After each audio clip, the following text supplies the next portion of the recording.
Hello friends, कैसे हैं आप? आई होप सब अच्छे होंगे। स्वागत है सभी का पूजा डागर जी के question for all exam channel पर। तो यहाँ पर हम 3 बजे साइंस जीके करते हैं। तो आज साइंस जीके का हमारा टॉपिक नंबर 23 रहेगा। आज का हमारा टॉपिक जो है ये न्यू है। इससे पहले अपने 22 टॉपिक हो चुके हैं फ्रेंड्स। अगर आपको देखने हैं वो टॉपिक्स भी आपको डिस्क्रिप्शन बॉक्स में प्लेलिस्ट का लिंक मिल जाएगा, तो आप देख लीजिएगा। इसके पहले वाले टॉपिक्स बहुत ही ज़्यादा इंपॉर्टेंट रहे हैं और सारा का सारा साइंस हम क्या कर रहे हैं, टॉपिक वाइज कवर कर रहे हैं। पूरा साइंस हम टॉपिक वाइज कवर करेंगे, तो जुड़े रहें चैनल के साथ। अगर नहीं जुड़े हैं तो क्वेश्चन नंबर 1 से शुरू करने से पहले मैं आपको टॉपिक का नाम बता देती हूँ। ह्यूमन फिजियोलॉजी, मानव कारिकी, ये हमारा टॉपिक का नाम रहेगा। तो इस टॉपिक के अपने 20 क्वेश्चन आज की क्लास में हम रखे हैं और 20 क्वेश्चन ही करेंगे आज की क्लास में। तो जुड़े रहिए वीडियो में अंत तक। वीडियो के क्वेश्चंस अच्छे लगे तो ज़्यादा से ज़्यादा शेयर कर दीजिएगा, वीडियो को लाइक कर दीजिएगा। क्वेश्चन नंबर 1 क्या है? मस्तिष्क जिम्मेदार है, जो हमारा माइंड है, मस्तिष्क है, वह जिम्मेदार है। किसके लिए हमारा ब्रेन जिम्मेदार है?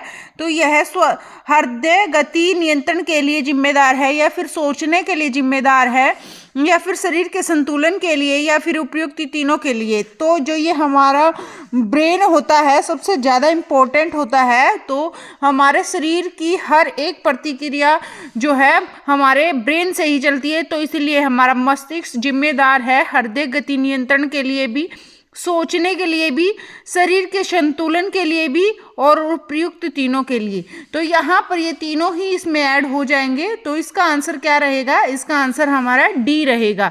फर्स्ट क्वेश्चन का आंसर क्या रहेगा? डी रहेगा। तो ब्रेन जो है, मस्तिष्क है, सबसे ज़्यादा इंपॉर्टेंट है हमारे बॉडी पार्ट में, सबसे ज़्यादा ये इंपॉर्टेंट होता है। क्वेश्चन नंबर 2 पर चलते हैं। अल्फा केराटिन एक प्रोटीन है जो, क्वेश्चन नंबर 2 पर चलते हैं। अल्फा केराटिन एक प्रोटीन है जो, यह एक प्रोटीन है। क्या है? अल्फा केराटिन एक प्रोटीन है। यह एक क्या है? प्रोटीन है। ए त्वचा में उपस्थित है, रक्त में उपस्थित है, या ऊतक में उपस्थित है, या अंडों में उपस्थित है। तो यहाँ पर क्या आंसर रहेगा फ्रेंड्स इसका? अल्फा केराटिन एक प्रोटीन है, वो किस चीज में उपस्थित है ये हमें बताना है। क्या है? यह एक प्रोटीन है, ये भी याद रखना है। अल्फा केराटिन, ये पूछा जा सकता है कि अल्फा केराटिन एक क्या है। तो यह एक क्या है? प्रोटीन है। अल्फा केराटिन एक प्रोटीन है, अल्फा केराटिन, और यह त्वचा में उपस्थित है। तो यह कहाँ पर उपस्थित है? ए आंसर रहेगा हमारी त्वचा में, हमारी जो स्किन है, हमारी स्किन में उपस्थित है। अल्फा केराटिन एक प्रोटीन है जो हमारी स्किन में उपस्थित है। ठीक है फ्रेंड्स, आगे चलते हैं क्वेश्चन नंबर 3 पर। क्वेश्चन नंबर 3 क्या है? पसीने का मुख्य उपयोग है। जो पसीना आता है, स्वेटिंग जो होता है, स्वेटिंग बोलते हैं इंग्लिश में पसीने को। तो स्वेटिंग, पसीना जो है, इसका मुख्य उपयोग क्या है? तो इसका मुख्य उपयोग क्या है, यूज क्या है इसका? शरीर में जल की मात्रा संतुलित रखने में, या फिर बी शरीर का तापमान नियंत्रित रखने के लिए, या फिर सी शरीर के विष पदार्थ निकालने में, या फिर सी यहाँ पर डी त्वचा के छिद्र से गंदगी दूर करने में। तो यहाँ पर जो इन सब में से है, क्या है पसीने का मुख्य उपयोग? सबसे ज़्यादा इंपॉर्टेंट यहाँ पर क्या है, तो ये बताना है हमें। तो जो ये पसीना आता है हमारे शरीर में, स्वेटिंग होता है, जो कि इस शरीर का ताप नियंत्रित रखने के लिए। तो हमारे जो शरीर का टेम्परेचर मेंटेन रखता है यह पसीना, शरीर का ताप नियंत्रित रखने के लिए पसीने का उपयोग होता, पसीना आता है। ठीक है फ्रेंड्स, शरीर का ताप नियंत्रित करने के लिए। ये हो गए अपने 3 क्वेश्चन। अगर क्वेश्चंस अच्छे लगे तो वीडियो को एक लाइक कर दीजिएगा और शेयर कर दीजिएगा फ्रेंड्स, और ज़्यादा से ज़्यादा शेयर करें। चैनल पर नए हैं तो चैनल को सब्सक्राइब कर लीजिए, क्योंकि यहाँ पर डेली हम साइंस जीके के क्वेश्चंस की प्रैक्टिस करते हैं और ये हमारी बस आधे घंटे की क्लास रहती है। इसमें हमारे अगर ज़्यादा बड़े क्वेश्चन है तो 20 हम रखते हैं, या फिर 25-30 ऐसे क्वेश्चन हम रखते हैं अपनी क्लास में। बस आधा घंटा ही हम साइंस की डेली प्रैक्टिस करते हैं, 3 से 3.5। तो आप डेली कंटिन्यूटी अगर बना लेते हैं तो साइंस का आपका कोई क्वेश्चन गलत नहीं होगा। हर एक कॉम्पिटिटिव एग्जाम में आपका सारे क्वेश्चन सही हो जाएंगे। क्वेश्चन नंबर 4, अगर अग्नाशय में खराबी हो तो क्या होगा? अगर अग्नाशय में खराबी हो तो क्या होगा? तो अग्नाशय में खराबी होगी तो क्या होगा? ए इंसुलिन और गौण नहीं बनेंगे, या फिर बी पाचन क्रिया ठीक नहीं होगी, या फिर सी रक्त निर्माण बंद हो जाएगा, या फिर डी रक्तचाप बढ़ जाएगा। तो यहाँ पर क्या आंसर रहेगा? अगर अग्नाशय में खराबी होगी तो क्या होगा? तो यहाँ पर ए है आंसर, इंसुलिन और ग्लूकागोन नहीं बनेंगे। तो ये आंसर रहेगा हमारा ए आंसर रहेगा। अगर अग्नाशय में खराबी होगी तो ना तो इंसुलिन और ना ही ग्लूकागोन सही बनेंगे, ये रहेगा आंसर। आगे चलते हैं क्वेश्चन नंबर 5 पर। क्वेश्चन नंबर 5 क्या है? इंपॉर्टेंट क्वेश्चन है 4। आगे चलते हैं 5 क्वेश्चन पर। दंत क्षय का मुख्य कारण क्या है? दंत, हमारे जो दांत हैं उनके क्षय का मुख्य कारण क्या है? मुख्य कारण है मुख के भीतर होने वाले जीवाणु। वह एक तो ये हो जाता है जो हमारे दांत है जो उसमें क्षय यानी वो खराब होते हैं जब दांत सड़ते हैं। दंत क्षय का मुख्य कारण मुख के भीतर वाले जीवाणु है। एक तो ये हो गए मुख के भीतर वाले जीवाणु, और क्या होगा? वह कार्बोहाइड्रेट के खाद्य कणों के मध्य अंतर व्यवहार, या फिर बी प्रोटीन के खाद्य के मध्य अंतर व्यवहार, या फिर सी वसा के खाद्य कणों के मध्य अंतर व्यवहार, या फिर डी सलाद के खाद्य कणों के मध्य अंतर व्यवहार। तो यहाँ पर क्या आंसर रहेगा? दंत क्षय का मुख्य कारण मुख के भीतर होने वाले जीवाणु है वह, और क्या है इसके अंदर? और इसके अंदर कार्बोहाइड्रेट के खाद्य कणों के मध्य अंतर व्यवहार। ठीक है फ्रेंड्स, ये आएगा क्वेश्चन नंबर 5 का आंसर। दंत क्षय का मुख्य कारण दांतों के भीतर जो जीवाणु होते हैं वह जीवाणु वह कार्बोहाइड्रेट के खाद्य कणों के मध्य, कार्बोहाइड्रेट के जो खाने वाली चीजें होती हैं उनमें कार्बोहाइड्रेट होता है, तो इस तरह के कार्बोहाइड्रेट के खाद्य कणों के मध्य जो उसके खाद्य कण होते हैं उनके मध्य अंतर व्यवहार, इसकी वजह से दंत क्षय का कारण रहता है। ठीक है फ्रेंड्स, आगे चलते हैं क्वेश्चन नंबर 6 पर। चिकित्सक परामर्श देते हैं, परामर्श मतलब सलाह देते हैं, तो चिकित्सक परामर्श देते हैं कि हमें अपना भोजन वनस्पति घी की अपेक्षा तेल में बनाना चाहिए। जो भोजन है हम जो भी खाते हैं वो हमें घी की बजाय, जो वनस्पति घी है उसकी बजाय हमें तेल में बनाना चाहिए। क्यों बनाना चाहिए? क्यों यहाँ पर क्यों पूछ लिया है? जो डॉक्टर हैं हमें परामर्श देते हैं, हमें सलाह देते हैं, एडवाइस देते हैं कि हमें जो ये वनस्पति घी है इसमें खाना ना बनाकर हमें तेल में बनाना चाहिए। तो तेल में क्यों बनाना चाहिए देखते हैं। ए, तेल में संतृप्त वसाएं होती है, या फिर तेल में असंतृप्त वसाएं होती है, या फिर तेल का संग्रह आसान है, या फिर तेल सस्ता है। तो क्या आंसर रहेगा क्वेश्चन नंबर 6 का? तो क्वेश्चन नंबर 6 का आंसर यहाँ पर रहेगा बी, तेल में असंतृप्त वसाएं होती हैं। क्या होती हैं? तेल में असंतृप्त वसाएं होती हैं। ठीक है फ्रेंड्स, तो ये इसीलिए जो चिकित्सक हैं वे हमारा परामर्श देते हैं कि हमें वनस्पति घी की अपेक्षा तेल में खाना बनाना चाहिए। तो तेल में असंतृप्त वसाएं होती हैं। क्वेश्चन नंबर 7 पर चलते हैं। जब एक व्यक्ति वृद्ध होते जाता है, जब एक व्यक्ति है बूढ़ा होता जाता है, वृद्ध होते जाता है, तो सामान्यतः उसका जो रक्त का दाब है यानी उसका ब्लड प्रेशर है वो बढ़ जाता है, घट जाता है, उतना ही रहता है या बदलता रहता है।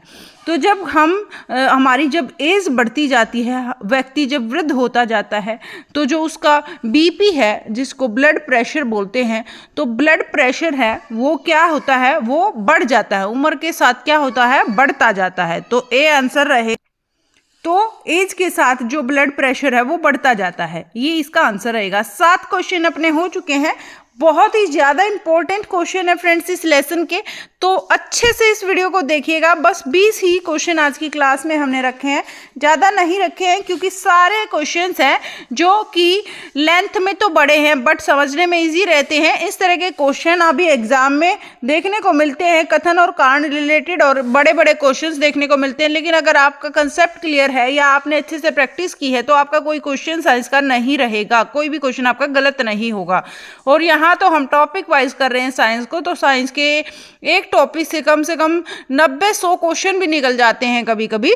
तो यहाँ पर टॉपिक वाइज साइंस को कवर करेंगे, तो जुड़े रहिए चैनल के साथ। अभी तक नहीं जुड़े हैं तो सब्सक्राइब कर लीजिए फटाफट से, क्योंकि यहाँ पर हमें आपको बहुत कुछ पढ़ने को मिलेगा। यहाँ पर शाम को 8 बजे आपको स्टैटिक जीके और अन्य जीके सब्जेक्ट्स भी देखने को मिलेंगे, और यहाँ पर दिन में आपको साइंस जीके की प्रैक्टिस मिलेगी। क्वेश्चन नंबर 8, हमारे शरीर के पृष्ठ के नीचे, हमारा जो बॉडी है उसके पृष्ठ के नीचे जो वसा होती है, जो क्या होती है, वसा होती है, वह निम्नलिखित में से एक के विरुद्ध बाधा के रूप में कार्य करती है। एक के विरुद्ध किस रूप में कार्य करती है? बाधा के रूप में कार्य करती है। एक के विरुद्ध बाधा के रूप में कार्य करती है। ऑब्स्टेकल के रूप में कार्य करती है। तो बाधा के रूप में क्या कार्य करती है? शरीर से नमक की हानि, शरीर से उष्मा की हानि, शरीर से आवश्यक तरल पदार्थों की हानि या वातावरण से हानिप्रद सूक्ष्म जीवों के प्रवेश। तो क्या रहेगा यहाँ पर आंसर क्वेश्चन नंबर 8 का? क्वेश्चन नंबर 8 का आंसर रहेगा शरीर से उष्मा की हानि। तो यहाँ पर आंसर हमारा बी रहेगा।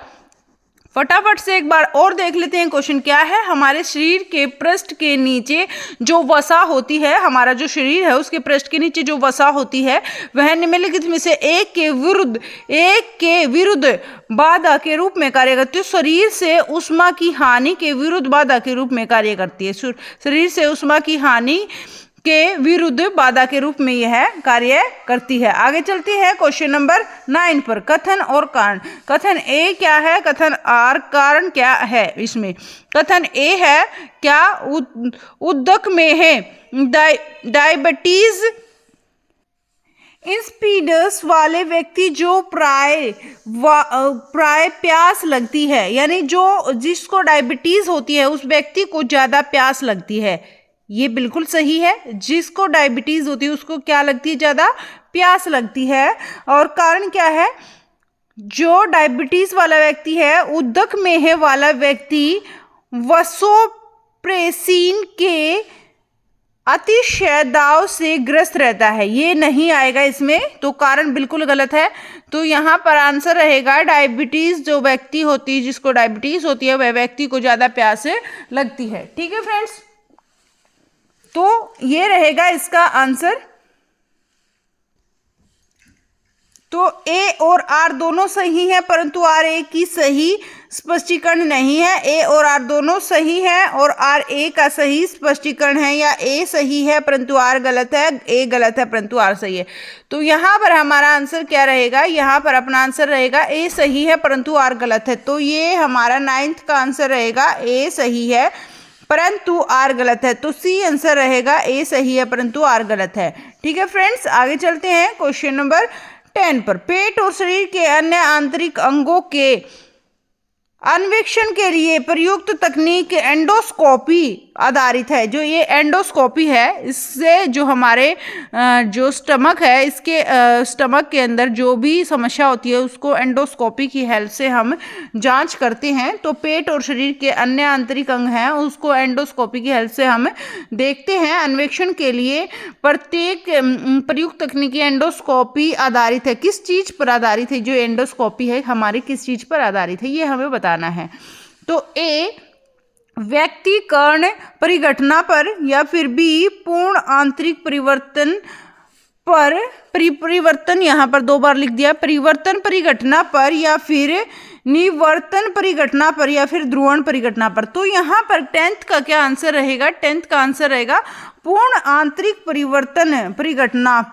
पूर्ण आंतरिक, अंदर से जो शरीर है पूरा अंदर से चेक कर सकते हैं एंडोस्कोपी द्वारा। तो पूर्ण आंतरिक परिवर्तन परिघटना पर आधारित होती है एंडोस्कोपी। आगे चलते हैं क्वेश्चन नंबर 11 पर। अंत तक जुड़े रहे वीडियो में प्लीज, और ज़्यादा से ज़्यादा वीडियो को शेयर कर दीजिएगा, लाइक कर दीजिएगा। क्वेश्चन नंबर 11 पर चलते हैं। क्वेश्चन नंबर 11 क्या है? हमारे शरीर के संदर्भ में निम्नलिखित कथनों पर विचार कीजिए। हमारे शरीर के संबंध में कुछ कथन दे रखे हैं यहाँ पर, इन कथनों पर हमें विचार करना है, कौन सा सही है कौन सा नहीं है। तो जल्दी से देखते हैं क्या कथन हमें दिए गए हैं। तो कथन ए है, किसी व्यक्ति द्वारा व्यायाम करने पर सोमेटोट्रोपिन का उत्पादन बढ़ जाता है। जब किसी व्यक्ति के द्वारा व्यायाम किया जाता है, व्यायाम करने पर, तो ये जो है सोमेटोट्रोपिन का उत्पादन बढ़ जाता है। तो सोमेटोट्रोपिन का जो उत्पादन है वो बढ़ जाता है। ये हमारा 11th का 1 बिल्कुल सही है। आगे देखते हैं, पुरुषों की अंड ग्रंथियां प्रोजेस्टेरोन उत्पन्न करती हैं, नहीं, ये वाला नहीं आएगा इसमें। महिलाओं की अर्धवृक्क ग्रंथियां टेस्टोस्टेरोन दावित करती है, ये भी नहीं आएगा इसमें। प्रतिबल के कारण, जो प्रतिबल लगता है उसके कारण अधिवृक्क ग्रंथियों से सामान्य की तुलना में बहुत ही कम मात्रा में क्या, कॉर्टिसोल मोचित होता है। तो ये हमारा ए और डी आंसर रहेगा इसका। तो इसका आंसर हमारा क्या रहेगा, 1 और 4। तो डी आंसर रहेगा इसका। ठीक है फ्रेंड्स, तो शरीर में से यहाँ पर हमारे ये 2 सही है, ये वाले हमारी जो कथन है वो बिल्कुल गलत है। तो इस तरह के क्वेश्चन बहुत ही ज़्यादा एग्जाम में आने लग गए हैं, तो ये क्वेश्चन बिल्कुल ध्यान से करने हैं आपको। फटाफट से जो सही वाले हैं एक बार फिर से देख लेते हैं। किसी व्यक्ति द्वारा जब व्यायाम करने पर, तो यहाँ से देखो एक क्वेश्चन अलग से भी बन सकता है। जब व्यक्ति व्यायाम करता है तो किस चीज़ का उत्पादन बढ़ जाता है, तो यहाँ से ये क्वेश्चन बन सकता है। जब किसी व्यक्ति द्वारा व्यायाम किया जाता है तो उत्पादन बढ़ जाता है, किस चीज़ का उत्पादन बढ़ जाता है, इसका सोमेटोट्रोपिन का उत्पादन बढ़ जाता है। तो यहाँ पर ये बिल्कुल सही है। तो यहाँ पर एक क्वेश्चन और बन जाता है, किसी व्यक्ति द्वारा व्यायाम करने पर उसका सोमेटोट्रोपिन का उत्पादन बढ़ जाता है। ठीक है, ट्रोपिन का उत्पादन बढ़ जाता है। तो यहाँ पर आगे चलते हैं, डी प्रतिबल के कारण अधिवृक्क ग्रंथियों से सामान्य की तुलना में बहुत ही कम मात्रा में क्या, कार्टिसोल मोचित होता है। तो बहुत ही कम मात्रा में क्या, कार्टिसोल मोचित होता है प्रतिबल के कारण। आगे चलते हैं क्वेश्चन नंबर 12 पर। क्वेश्चन नंबर 12 क्या है, सामान्य मानव के संदर्भ में यहाँ पर कुछ और कथन दिए गए हैं, तो इन कथनों पर विचार करना है, कौन से कथन सही है कौन से गलत है। तो क्वेश्चन नंबर 12 देख लेते हैं फटाफट से। दोनों के दोनों कथन यहाँ पर हमारे सही रहेंगे, तो दोनों को बिल्कुल ध्यान से पढ़ना है। क्या इसका क्वेश्चन है, क्या आंसर है, सामान्य मानव के संदर्भ में ये कुछ कथन दे रखे हैं, ये सही है या गलत है। एक HCI की मौजूदगी की अनुक्रिया के रूप में ग्रहणी से सिक्रेटिन उत्पन्न होती है। तो HCI की मौजूदगी की अनुक्रिया के रूप में ग्रहणी से सिक्रेटिन उत्पन्न होती है, बिल्कुल सही है। वसीय अम्लों की मौजूदगी की अनुक्रिया के रूप में शुद्रात्र में एंटेरोगेस्ट्रॉन उत्पन्न होती है, ये भी बिल्कुल सही है। तो दोनों ही जो हमारे सही है, हमारे शरीर के लिए ये दोनों ही सही है। तो केवल 1 और 2 दोनों ही आएगा यहाँ पर आंसर। क्या आएगा यहाँ पर आंसर, उपयुक्त में से कोई नहीं, या फिर 1 और 2, या फिर केवल 2, या फिर 1। तो यहाँ पर सी आंसर आएगा, दोनों ही सही आएंगे। तो HCI की मौजूदगी की अनुक्रिया के रूप में ग्रहणी से सिक्रेटिन उत्पन्न होती है। ठीक है फ्रेंड, क्वेश्चन नंबर 13 देख लेते हैं। 13 क्वेश्चन क्या है, प्लीज वीडियो में अंत तक जुड़े रहें, ज्यादा क्वेश्चन अपने नहीं बचे, केवल 20 क्वेश्चन आज की क्लास में हम करेंगे। तो 20 अब यहाँ पर 13 2 बार लिख दी, तो 20 + 1 क्वेश्चन और ज्यादा हो गया है। तो प्लीज अंत तक जुड़े रहे। क्वेश्चन नंबर 13, एक रोगग्रस्त मानव शरीर की निम्न अवस्थाओं पर विचार कीजिए। एक जो रोगग्रस्त है, रोगग्रस्त क्या है, मानव शरीर है, मानव शरीर रोगग्रस्त है। तो उसकी निम्नलिखित अवस्थाओं पर विचार कीजिए। सूजे हुए लसिका पर्व, रात्रि में पसीना आना, या फिर स्त्री स्मृति लोप, या फिर वजन का घटना, इसमें से कौन से एड्स के लक्षण हैं। तो यहाँ पर एड्स के लक्षण बताने हैं, तो कौन कौन से आएंगे इसमें। क्वेश्चन नंबर 13 का क्या आंसर रहेगा, सूजे हुए लसिका पर्व, सूजे हुए लसिका पर्व ये इसका रहेगा। और क्या, रात्रि में पसीना आना, ये भी इसका लक्षण है, तो ये है। और स्मृति लोप होना, ऐसा कुछ नहीं होता है। और यहाँ पर हमारा 13 का वजन का घटना ये भी नहीं आएगा, तो ये दोनों नहीं आएंगे। ना तो स्मृति का लोप होता, ना ही वजन का घटना होता है। लेकिन रात में पसीना आना और सूजे हुए लस्सी का पर्व, ये इसका आंसर रहेगा। तो 1 और 2 रहेगा इसका आंसर। क्वेश्चन नंबर 3 का आंसर रहेगा 1 और 2। ठीक है फ्रेंड्स, तो ये एज के लक्षण है। आगे चलते हैं क्वेश्चन नंबर नेक्स्ट पर। दोनों ही 13 क्वेश्चन डाल दिए गए, तो ये एक क्वेश्चन और बढ़ गया, तो 21 क्वेश्चन अपने आज करेंगे हम। निम्नलिखित कथनों पर विचार कीजिए। यहाँ पर कुछ कथन दे रखे हैं, इन पर हमें विचार करना है। तो इस तरह के क्वेश्चन बहुत ही ज्यादा पूछे जाने लगे हैं, तो यहाँ पर आपका एक ही साथ में 2-3 क्वेश्चन क्लियर हो जाते हैं। तो देखते हैं 13 का फर्स्ट पार्ट। मानव शरीर में उरु अस्थि या फीमर जिसको बोलते हैं, सबसे लंबी अस्थि है। तो ये जो फीमर अस्थि है, जिसको हिंदी में उरु अस्थि बोलते हैं, तो इंग्लिश में फीमर बोलते हैं, तो यह सबसे लंबी अस्थि है। बिल्कुल सही है, यह है हमारा 13, इसका आंसर हमारा सही है। और आगे चलते हैं। हेजा या इसको बोलते हैं, क्या बोलते हैं इंग्लिश में, कोलेरा रोग जीवाणु के द्वारा होता है। तो ये जो हैजा रोग है, यह जीवाणु के द्वारा होता है, ये बिल्कुल सही है। और एथलीट फुट रोग विषाणु के द्वारा होता है। तो उपयुक्त कथनों में से कौन सा सही है? 2 और 3, 1 और 2, 1 और 3 और 1, 2 और 3। तो यहाँ पर क्या आंसर रहेगा? क्वेश्चन नंबर 13 का आंसर क्या रहेगा? 13 का आंसर रहेगा हमारा 1 और 2 आंसर रहेगा यहाँ पर। ठीक है फ्रेंड्स, ये 2 ही सही है। मानव शरीर में जो फीमर है सबसे लंबी ग्रंथि है और हैजा रोग जीवाणु के कारण होता है। आगे चलते हैं क्वेश्चन नंबर 14 पर। क्वेश्चन नंबर 14 क्या है, फटाफट से देख लेते हैं। 20 क्वेश्चन ही आज की क्लास में हमारे रहेंगे, तो फटाफट से 14 क्वेश्चन देख लेते हैं। निम्नलिखित कथनों पर विचार कीजिए, इन कथनों पर हमें विचार करना है। तो क्या कथन दे रखे हैं? चाय और कॉफी का संगठन कैफीन एक मूत्रवर्धक होता है। जब हम चाय और कॉफी ज़्यादा पी लेते हैं तो हमें वॉशरूम ज़्यादा जाना पड़ता है, तो ये मूत्रवर्धक होता है। बिल्कुल सही है एक कथन। दूसरा कथन क्या है? मृदु पेय यानी सॉफ्ट ड्रिंक्स होती हैं, सॉफ्ट ड्रिंक्स में सिट्रिक अम्ल का प्रयोग होता है। कौन से अम्ल का प्रयोग होता है? सिट्रिक अम्ल का प्रयोग होता है। बिल्कुल ये भी सही है। और 13 क्या है? इसका थर्ड क्या है? एस्कॉर्बिक अम्ल हड्डियों तथा दांतों में निर्मित होने के लिए अच्छा प्रतिस्थापन है। नहीं, ये नहीं आएगा, एस्कॉर्बिक नहीं आएगा इसमें। यहाँ पर ये कैल्शियम से रिलेटेड है, लेकिन ये हमारा एस्कॉर्बिक इसमें नहीं आएगा। हमारे पोषण में एस्कॉर्बिक अम्ल के लिए सिट्रिक अम्ल एक अच्छा प्रतिस्थापन है। ये हमारा बिल्कुल सही है। हमारे पोषण में जो एस्कॉर्बिक अम्ल है, एस्कॉर्बिक अम्ल के लिए सिट्रिक अम्ल एक अच्छा प्रतिस्थापन है। तो यहाँ पर 1, 2 और 4 बिल्कुल सही रहेगा। तो ऑप्शन हमारा 1, 2 और 4 रहेगा यहाँ पर आंसर। तो क्या रहेगा? 1, 2 और 4। यहाँ पर हमने ऑप्शंस यहाँ 1, 2 और 4, ये वाला है ना हमारा बी ठीक रहेगा। तो ये तीनों के तीनों इसमें आएंगे, लेकिन ये नहीं आएगा हमारा इसके अंदर।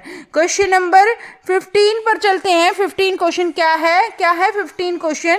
निम्नलिखित कथनों पर विचार करना है। ये कुछ कथन और दे रखे हैं, इन पर विचार कर लेते हैं फटाफट से। क्या है? मानव भोजन में वसा अम्लों का एक भाग होना चाहिए। हमारा जो भोजन होता है उसमें वसा अम्लों का एक क्या होना चाहिए? एक भाग होना चाहिए। बिल्कुल सही बात है, होना चाहिए। हमारे भोजन में वसा अम्लों का बिल्कुल एक भाग होना चाहिए। और मानव शरीर में 75 ग्राम वसा होनी चाहिए। मानव शरीर में कितनी ग्राम वसा होनी चाहिए? मानव शरीर में हमारी वसा होनी चाहिए, कितनी होनी चाहिए? और यहाँ पर बी इसका 2 है। मानव शरीर में 75 ग्राम वसा होनी चाहिए, या फिर मानव शरीर कोशिकाएं किसी प्रकार के वसा अम्लों का संश्लेषण नहीं कर सकती है, या आवश्यक वसा अम्लों की अनुपस्थिति से न्यूनतम रोग उत्पन्न होते हैं। तो यहाँ पर क्या रहेगा आंसर? फटाफट से 15 का आंसर क्या रहेगा? सोचिएगा। मानव भोजन में वसा अम्लों का होना चाहिए, बिल्कुल होना चाहिए, एक भाग होना चाहिए। मानव भोजन में 75 ग्राम वसा होनी चाहिए, बिल्कुल होनी चाहिए 75 ग्राम वसा। मानव भोजन में 75 ग्राम वसा होनी चाहिए। और जो है यहाँ पर मानव शारीरिक कोशिकाएं किसी प्रकार के वसा अम्लों का संश्लेषण नहीं करती है। यहाँ पर जो ये कोशिकाएं हैं वसा अम्लों का संश्लेषण नहीं करती है, बिल्कुल गलत है, तो ये नहीं आएगा। हमारा आवश्यक वसा अम्लों की अनुपस्थिति से न्यूनता रोग उत्पन्न होते हैं, तो वसा अम्लों की अनुपस्थिति से रोग उत्पन्न हो जाते हैं, बिल्कुल सही है। 1, 2 और 4 आएगा, इसका आंसर बी रहेगा। तो यहाँ पर 1, 2, 4 आंसर रहेगा। शायद हमने एक बार और हम 14 क्वेश्चन अच्छे से देख लेते हैं। यहाँ पर कुछ मुझे डाउट लग रहा है, एक बार दोबारा से देखते हैं। चाय तथा कॉफी का संगठन, कॉफी एक मूत्रवर्धक होता है, बिल्कुल सही बात है। यहाँ पर ये हमारा एक ऑप्शन तो बिल्कुल सही है। और यहाँ पर सॉफ्ट ड्रिंक में सिट्रिक अम्ल होता है, ये भी बिल्कुल सही है। सॉफ्ट ड्रिंक होता है उसमें सिट्रिक अम्ल होता है, ये बिल्कुल सही है। तो थर्ड का क्या रहेगा?